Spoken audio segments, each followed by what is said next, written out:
man, I would just love to see KG working with Next again on their new album. I'm sorry. You know what? That's gonna happen.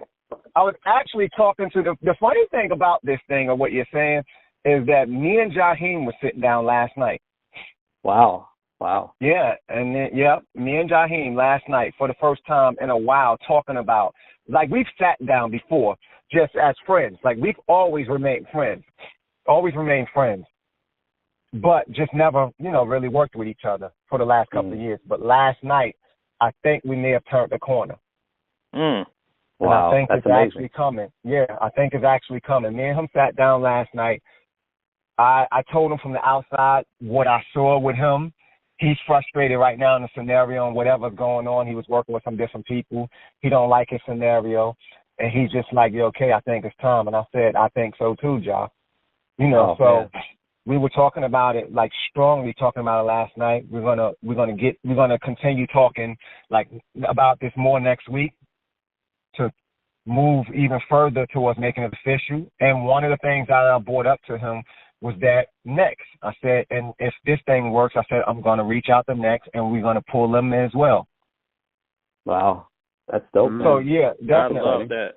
Yep. And Next has always been cool. Same thing. I've remained cool with them, with all of my people, from, Janae, from Jean, doing her own thing over there with the Bella Project from Janae, and then also with Renee doing her thing.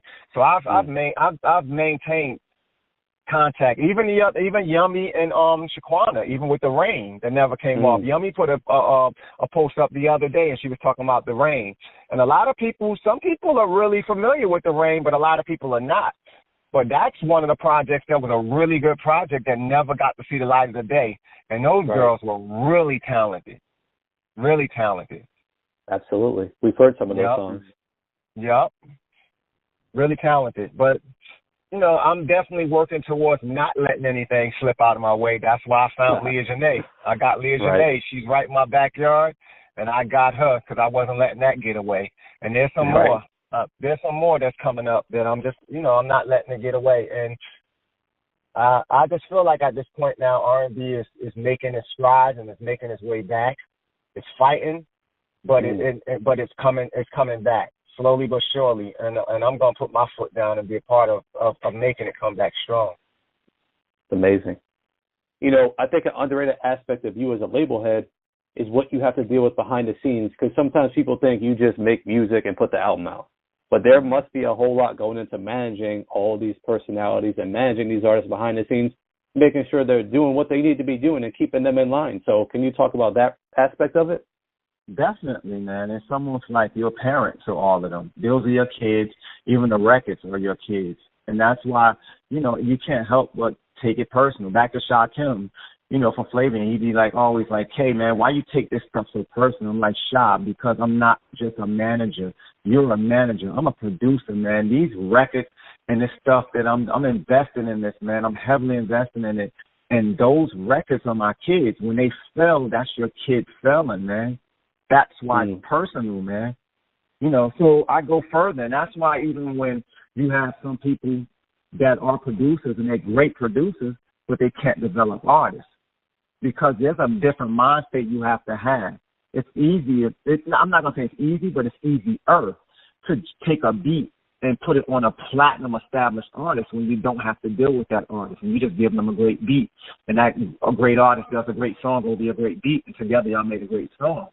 But it's different to take somebody like a Jaheim, rough and raw around every edge from the streets, and develop him into a superstar. It's just hard. It's different. And everybody can't do that. Everybody can't take Leah from 16 years old and develop her. Everybody couldn't take and find two different people like a Koffee Brown and put it together and come up with a vision and develop it. Everybody couldn't take Janae from down at Temple and develop that and put it together. They just couldn't do it. Everybody couldn't take and find Next in Minneapolis that walked on the tour bus and said, hey, man, we got a demo. What do you think of this? and just really put in, you have to take time. Go back to my original group with Naughty by Nature. Everybody just couldn't do that from ground zero. There's a few of us. There's a few of us in this industry that are good and are able to do that. And you don't necessarily have to be the best producer, because there's probably people that do better, have done better production than me, as well as the ones like us that have developed groups. But there's just a different mind state you have to have that, and be able to draw the line and juggle between it, like you said, because there's a lot of babysitting. There's a lot of nurturing that goes along with that. There's a lot of development. You got to know how to, switch hats within all of that and maintain that, and also have your artists and everybody trust you, respect you, and believe in you along the way, and believe that you're guiding them in the right way. Well, you make some great points, KG. Is there a story you can share with us of a time you've had to go above and beyond behind the scenes when one of your artists maybe fell out of line and you had to make sure you got them straight, or made sure they did what they were supposed to be doing? No, anytime you can remember? Not nothing physical with nobody. I've never had to get nothing physical with any of them, but I've yelled at all of them. I've yelled at all of them, every single one of them. I'm sure every one of them can tell you a story of how I am with them. Like, I've yelled at all of them and just really got stern and everything with all of them, from Dan and Jaheim from the studio and all types of different stuff, because,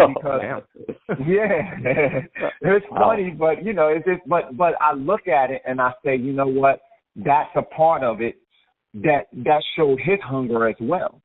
That showed Jaheim's hunger, because back then it was Next, Koffee Brown, I had Nick Wicked there, I had Jaheim there, and then the producers, and they were all living. It was basically making the band before making the band. They all lived in my back house. Yup, and the studio was there. Wow. So we would just make records all day, but it wouldn't be for nobody in particular. And every record that would be made, Jaheim always felt like the record should be his. Yeah. Wow. And I'll be like, no, Ja, this ain't your record. Like, we don't know what we're doing with this yet. Or I might say, no, this is Koffee Brown's. Or no. And a perfect example is even Just In Case. Just In Case was originally a ballad. And one day, I'm not sure if I ever did share that with Tom yet, but I'm going to share it with him one day, because I have the original demo of Just In Case as a ballad with Koffee Brown singing it. But that was originally a ballad. And my point is that every record and every song we would make, Jaheim always felt like, yo, let me get that. So one day he went in there and he took some of the records out of there. And I told him not to mess with the closet with the records. So he took some, so I banned them from the studio. Oh, my God. That's what I was saying when I said I had to ban them from the studio. But other than that, man, it was pretty cool. But they know how I am. They know I'm stern. I'm just straight to the point with them. And it's all fun. But when we got to work, man, like we know, they know that I'm serious. And just like, okay, enough. Let's get this done. We got to get this done. Let's get this done. All right. That's amazing, man. Thank you so much for sharing that. And no, I haven't heard that version. So someday I'm gonna take you up on that offer, man. Okay, definitely. Yeah, I have the original dat and all that of that. I'm gonna play that for you one day. I'm gonna share it to the world one day. That's dope. Yeah. KG, now you know earlier we were talking about the social media rant, and it's a different time now. You're kind of allowed to do that. Back in the 90s and the 2000s, everyone was media trained, and you discovered all these artists like a Jaheim who's kind of rough around the edges. Do you have a story about media training him and breaking it down to him on why things have to be done the way they are in terms of speaking to the media? Well, I mean, not really. It's just that was, like I said, like he was just the most rawest out of all of the artists I've developed and worked with. He was the most rawest, and that's why it took so long. And me and him was laughing about it yesterday and talking about it. And he was telling me, he was just like, man, I know now, but he was just like, tag, like, for a while, I was just kind of like just mad because I took so long, to come out. And we were laughing about it in the studio yesterday after me and him sat down and talked. And we were talking about a bunch of different stuff and all his different things. and everything. And he was just like, yeah, man, I used to just be so mad because I was there before Next. I was there before a lot of those artists, and I seen them come in and just be pushed ahead of me, get a deal before me, and I just felt like I never was coming out. And he was just like, yo, man, like it got to some points where I felt like you ain't believing me, Kay. And one of the other producers that was there, he was talking to them, and they was telling him like, yeah, remember when we was in Brooklyn and this and that, and I was just telling you, and they were talking about stuff that I never even knew about, and they was like, yeah, man, because I was telling you, yo, listen, man, Kay ain't gonna do you wrong. If Kay taking you this far, he believe in you. You gotta just trust it, just trust it, just trust it. And he was like, yeah, I'm glad I did, man, but I was frustrated back then. They was like, yeah, you were, because I remember those talks and those nights, them long nights. And they were from Brooklyn. They was like, Jai used to come out on the train to Brooklyn and all that to them, and I didn't even know that until last night. But yeah, he was rough around the edges, man, and it took a minute, a lot of media stuff and a lot of different things to really work with him. And some artists are like that, man.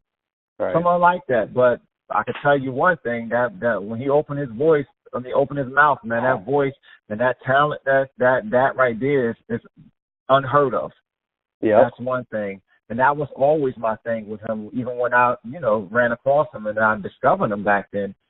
It was just like, wow, like this guy cannot be no 18 years old sounding like that. No way.